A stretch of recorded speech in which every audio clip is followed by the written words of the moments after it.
Hey guys, welcome back to my channel, and today I'm going to react to the last installment from the Casual Chucks episodes about the individual members, and this one is gonna be about Ken. And in the thumbnail it says the most loved and the most hated, so I don't know what is that all about, but I will for sure and you will for sure, we will together, we'll find out what is this all about, because he seems again like such a nice guy with so much emotions, story behind him, so I don't know how can you hate a person like that. So I mean, anyways, without further ado, let's get right into it.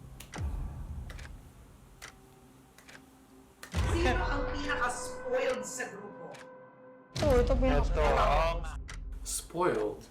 Sino ang makakalimutan? Hindi mong patapos na, nagkamali pa siya.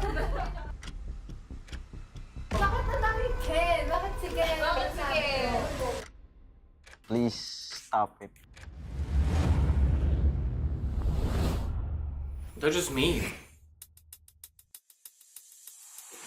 Ken is, in my opinion, the most successful idol in P-pop history. Most fans see him as someone who's living the life most of us can only dream of. But in reality, there's a lot more going on behind all the glitz and glamour. So in today's video, we will reveal the challenges he had to go through just to get where he is today. From being a scrawny kid who only ate instant noodles on his birthdays, to becoming the CEO of his own company. I know, Ken's story is like a definition of rags to riches. I did not And the know haters about are that. not having it. He quickly became one of the most polarizing figures in the P-pop industry. But before we talk about all that, let's talk about his humble beginnings because it's straight up inspiring. There were a lot of different things just said there, like in those words. Good and bad, so...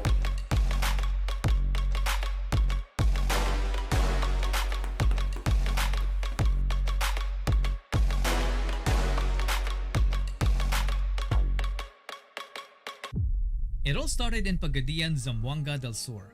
This is the countryside where Felipe John Suson was raised. His mom wanted to name him Kenji, but his grandpa Felipe insisted to name him Philip. He was the youngest member of a family that barely had anything financially. They were very poor that instead of a cake on his birthday, all he gets is a plate of instant noodles. Life was so hard that having fried chicken was heaven for him, so it quickly became his all-time favorite. Because of this, both of his parents had to go overseas to find better paying jobs to support the education of Ken and his older sister.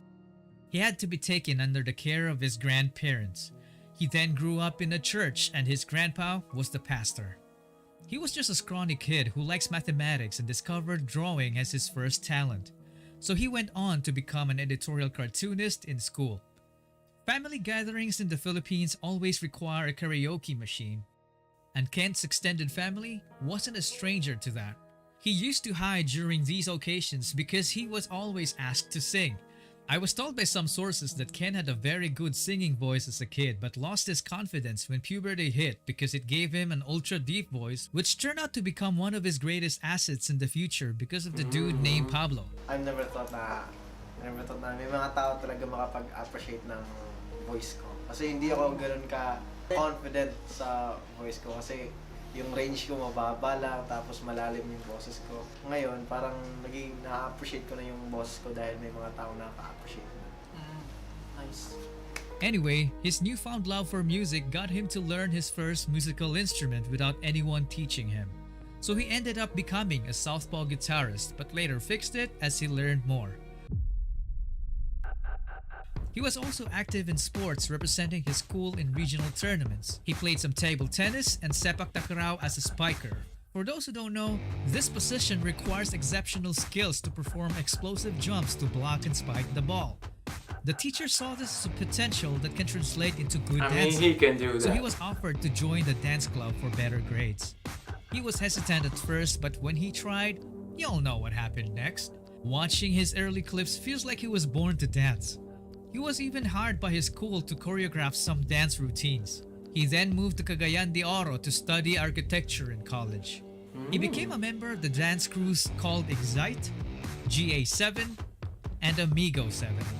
These last two crews were so good, in fact, Ken had a crewmate named Joshua who went on to become a member of a successful international idol group in the future called Z-Boys. They were beating everybody in the countryside, so there was no point in competing there anymore. It was time for the big leagues. They got invited to join major K-pop dance competitions, and this was the first time when Ken met other SB19 would-be members. Not as brothers, but as enemies. In one particular contest, Josh and Stel's crew defeated Ken's because they already had a GOAT status in the industry at the time. Ken accepted defeat gracefully and even asked to be trained by Josh, which actually surprised him because he thought Ken was a show-off. Kinausap niya po ako eh. Sabi niya sa akin, Idol Josh. Ganun po tawag niya sa akin yun, Idol Josh. Pasali naman ako sa ano nyo. Pa-training naman ako sa grupo nyo. Kahit sa gilid lang ako. But because of their distance, the training together never happened. Ken then went home to continue his studies. Fast forward to 2017, he received a message from Josh. It was an invite to audition for the 5th member spot of SB19. But there's one problem. Ken had no money, so Josh was like, no problem, I'll take care of it. Ken then told his grandma about stopping school to pursue it, and she was very hesitant because she thought it was a scam and his parents overseas would have automatically said no. But Ken was so close to his grandma that he managed to convince her to go in secret. So our country boy took off to pursue his dreams. He had nothing with him except his phone, his clothes, and a 1,500 peso pocket money. This time when he arrived at the airport, there was no crew. It was all him. So imagine how that must have felt. Anyway, he took a taxi to SBT Talent Camp and of course, the driver scammed him. He had to pay 600 pesos for a supposedly 150 peso trip. What a ripoff. Anyway, he finally met Josh and the boys and started training with them for a year while crashing into a distant relative's house to rest up. He slept on the floor, not with a comforter, but a banig. Because if he didn't, he would be homeless. Ken had no salary when he was still training, so he moonlighted as a small-time model to survive. Which is an experience that would play a big role in his future. The dude was literally fighting for his dreams every single day. So here comes 2018 when they finally debuted, and though it was a rocky start, they gradually progressed to become the greatest P-pop group God has ever created. If you want to know more about their story as a group, check out the SB19 story series I made, linked down in the description. You can also join the highest tier of our channel's membership if you're interested to be credited as one of the executive producers. Support. So how did Ken become the most polarizing P-pop idol? Like, how is he either obsessively loved by fans or obsessively hated by bashers? Well, he has this persona of a badass dude who doesn't give a shit. And if you combine that with one of the many accusations thrown at him, then they got themselves a new P-pop villain in the making. But there's one thing in common between all those issues. They lack evidence. There are a few exceptions though, but you can't say a person is arrogant just because he looks cool and badass. The dude is even a softie. He tends to cry in interviews and emotional moments.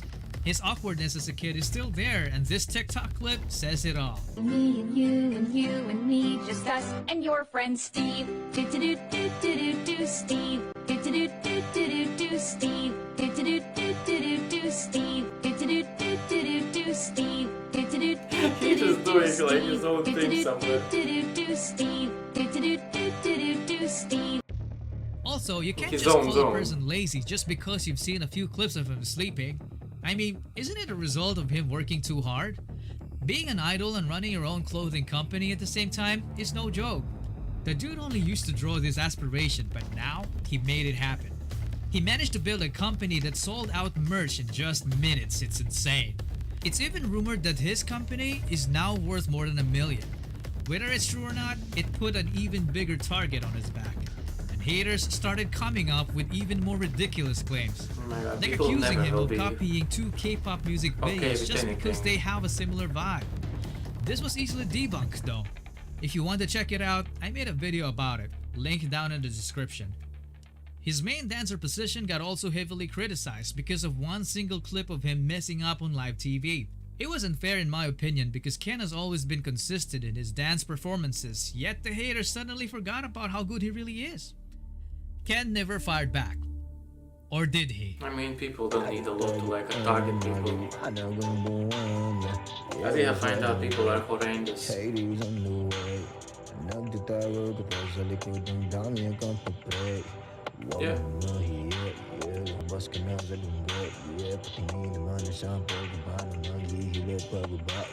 So why does the poultry still exist and are still growing in numbers after all the bashing? Well, it's because he doesn't only have the alluring personality, but he also has the capability to back it up. Scratch that. Capabilities.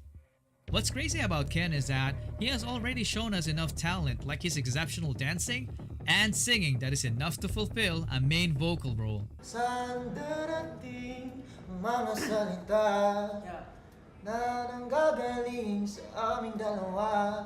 Kung lumisan ka, huwag naman sana ika'y bumapit na, hindi magkawala. Aking sinta, ikaw lang dahanan ay mundo. Yet he still has a lot of secrets. I'm telling you, man, this guy is a living I animated mean, he has character. such a range and different specifics to his vocal, that's insane. Have you heard of an idol who is also a CEO? A dancer who is known for his aerial flips but never tells us that he can also breakdance. A singer who writes and co-produces his own songs. A musician that plays guitar, keyboard, drums, and can even beatbox. A fashion influencer. A man who plays sports like basketball, billiards, volleyball, badminton, table tennis, He wears boxing, a lot of and hats. sepak takraw with decent proficiency. A skater boy, an artist, a philanthropist, and most especially, a man of faith. I initially thought that the Superior Sound brand was all about him, but I was quickly proven wrong when I found this Bible verse underneath his Bulan CD, Hebrews 1:5-14. The entire passage is lengthy, but it all boils down to Christ being the superior of all beings. I mean, all of us have different religions, some don't even have one, but I just respect people like him who stand firm behind their beliefs. As of today, Ken has established himself as an arguably the most successful P-pop idol and the richest among his co-members. And it's just the beginning. They're still on their way to introducing Filipino music to the world through the US as of the making of this video. And his group Oh, they are. SB19 is the first one to ever do it. So what have we learned about Ken's story? For me, it was his persistence and willingness to take risks. Have you ever noticed that sometimes it's your loved ones that said no to your aspirations? Because, they care about you. They don't want you to fail and all that. Do you know how many people have had visions, ideas, and huge career moves that they were about to do, but they allowed the word no to stop them? For all I know, you might be one of those people. The difference with Ken is that he never gave the power to the word no. It was his own grandma who tried to stop him, but he continued. Yes, haters exist, but he didn't reject his own ideas just because they rejected his ideas. Haters hate because they feel small when your ideas start turning into reality. He Absolutely. once said in an interview that success is the best revenge, so he stopped Yeah. killing them with kindness. To this day, Ken has been torturing them with success. You guys, it's so interesting when people are trying to dig people down, even though they're finally succeeding and coming from really little, and I don't really understand it. And he kind of reminds me of Josh in that sense. And you guys also told me in the comments on a Josh episode I uploaded last, they both are completely different human beings, off camera, in interviews and stuff like that. They're just human beings, goofing around, having fun, laid back, just normal human beings. And then as soon as the camera turns on for something, music videos, performances, whatever it is, they just change the personas completely. That's a different person. You don't know who that is. The person has a different attitude, different how he carries themselves, how anything happen, how it works. And I don't know, I think that's just really interesting when you can switch like that between yourself. I mean, that's also themselves, but it's just elevated persona of them, I guess. Yeah, and I learned actually quite a few things that I did not know about him beforehand, because mainly on the episodes from 1 to 5th, they were talking about like his financial struggles, how Josh pulled him up to the other boys so they can train and join the band and see how that goes. That he was like with his aunt and like sleeping on the floors, like on the side of the wall, so the rain is not raining on them, on him.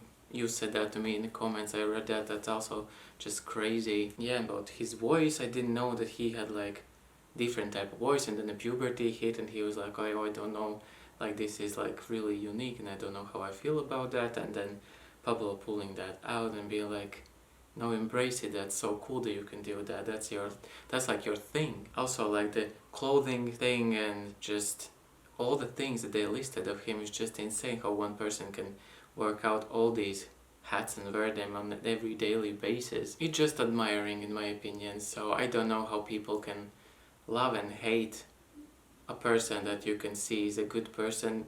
Yeah, person can like shut his eyes and like do something silly. It doesn't mean you're a bad person. Like they are under a lot of stress and like they have sacrificed a lot to be where they are, and you just hate for basically no reason. It's just, I don't know, quite odd to me. But I mean, people are cruel. If they are not succeeding, they want other people to kind of suffer as well for some reason. I don't know.